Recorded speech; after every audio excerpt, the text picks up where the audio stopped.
Hello everyone, this is Persephone and today I'm going to make a video because many incels, and by incels I don't say it as an insult because I like the cool brain cell type or the Lookism incel type, but I'm talking about I have blue balls and I need to vent somewhere, toxic incel type.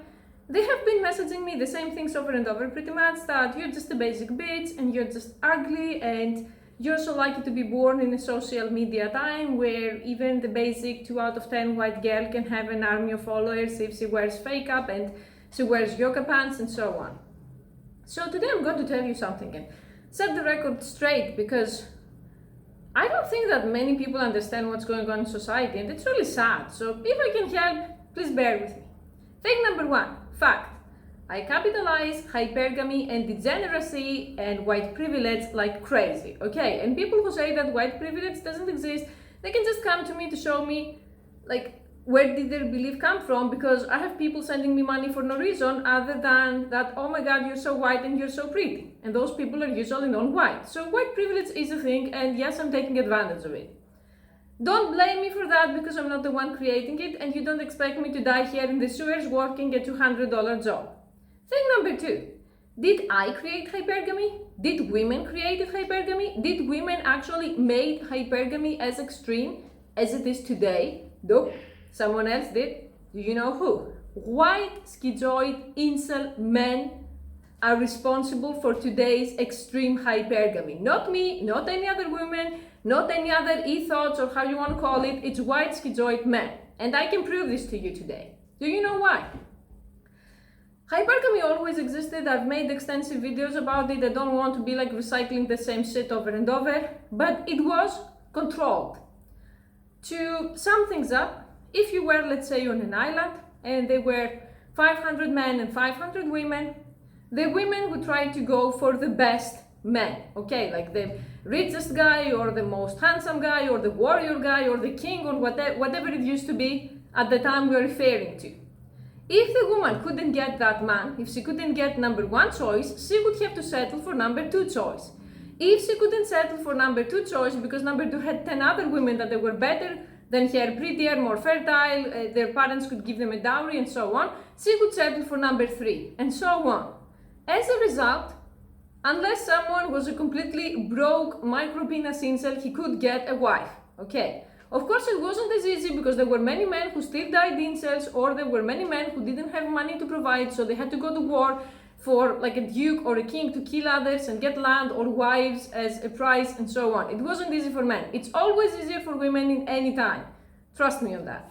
But still, it wasn't impossible. In the sense of, if you were a 6 out of 10, 200 years ago, you had chances of getting a 4 out of 10 woman with no options. Today you can't. Today a 4 out of 10 is going to feel entitled to a 7 out of 10. Why? Because of social media. Social media, and especially things like Tinder, gave access to women to chats to handsome men with big dicks from all over the world. And many of those men, they're not interested in relationships with those women. They will pump and dump at best. But still, when a woman makes a Tinder account, she gets like extreme dopamine rush by the thousands of comments and thousands of messages from all kinds of men. So she's going to get ahead of herself, and she's going to think that why would I settle with a 6 out of 10 when there are 208 out of 10 messaging me that I could be having sex with, and hey, it's a numbers game after all. A woman thinks if I keep going out with guys, eventually it's going to work out with some of the men I'm attracted to. I don't have to settle for the 4 out of 10 or for the looks match for the same height, same income as me. So in that sense, social media doomed men who are 4 and 5 out of 10 to die virgins, because the 4 out of 10 equivalent, the woman that would look at them 200 years ago, now she has 100 orbiters. She has 200 white knights. She has 50 chads, so she's not going to be interested. The question is, name one social media creator that is a woman currently. Facebook, Tinder, all of those things are created by white men who had schizoid traits like Zuckerberg. They were unsuccessful with women, they were unathletic like skinny fat, and they were obsessed with technology. They were nerdy schizoid men. And a god creates the creation according to his image. So social media are created to be impersonal, to have massive choices, because as you know, numbers game is something that men who don't have many options do, that they try desperately, they do cold approach all the time, they send many messages and so on. And what all of those nerdy white guys did is that, creating all of this social media dystopian society today, they created extreme hypergamy with it. Because they thought that if this happens, they're going to have more choices than women, and to make money, of course. I'm not going to say that Zuckerberg does that because he cares for fellow incels. Men will always have less options than women. Even if you observe it in nature, the female picks the male. That's why if you see the peacocks, for example, the male peacock is like a nature's masterpiece, and the female peacock is like uglier than a chicken. It looks like a big chicken. Why? Because it doesn't have to try. It's the one doing the peeking. And I'm not saying that we're exactly the same as nature, but when you see it everywhere, it makes you wonder. Okay? So in that sense, why don't you message Zuckerberg's page to complain and you message me? Am I the one that created Facebook? Am I the one that created Instagram? Am I the one that I made women having armies of orbiters when they are like basic, and if you see them in real life, they're ugly? I don't think so. It's the other men who actually doomed you, because I'm going to tell you something. There is no solidarity among men for the most part. I see it on myself.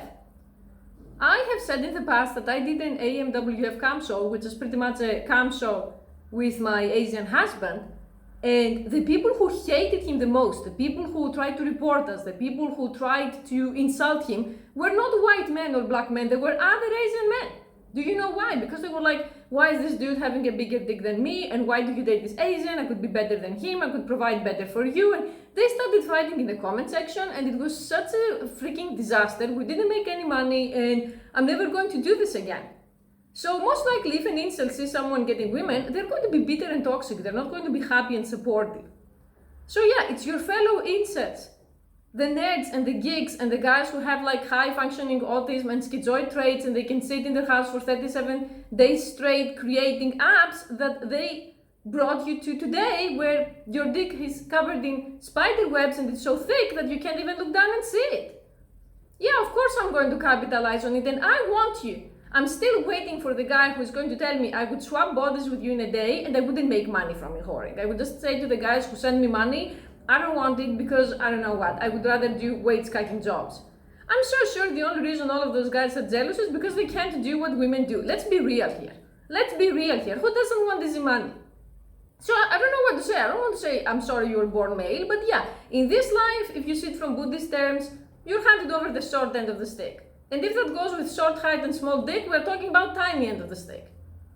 So instead of wasting your life away, toxic, like writing toxic shit to me, or living in your mom's basement and being beaten, either get the fuck up and get a job and do something with your life, so we can at least be a beta provider for a woman once she reaches 46 and Tinder doesn't have like dates for her, or accept the situation. Blame Zuckerberg. Blame all of those people who created Snapchat and CacChat and all of those apps that they gave women not just the upper hand. Women are shamelessly peaking now. I know so many women who have boyfriends and husbands and still get like their dopamine rush, and they say, oh, I just like the attention. They don't just like the attention. You really think if a supermodel guy messages them there, if a millionaire messages them there, they're not going to cheat? Let's be real. Come on. I thought this is a black pill channel. I didn't expect so many frail, blue-pilled boys sending me why is life so unfair. Yeah, I know life is unfair. Can't do anything to solve your problems. And yes, I'm going to continue using these apps, and I have created a list of block words on like YouTube spam. So if you're going to be writing things like transsexual, kill yourself, and all of the other stuff, you will be on the spam, and I'm not going to even open it. And I'm so sure that all of the incels who are writing to me, you look like a transsexual to hate, all of you are jerking off to femboy porn and sissification porn and transsexual porn. And it's just your homophobia being like shining in the comments. I have zero problems with transsexuals, and I have zero problems being called transsexual. And if I was actually transsexual, I would be getting a lot more views because all of their channels are successful. So just look at yourself, look at where is your life going. It's summer and you're here writing hate comments and blaming the wrong person. And then decide where the fuck you're going to go with your life. Thank you for watching.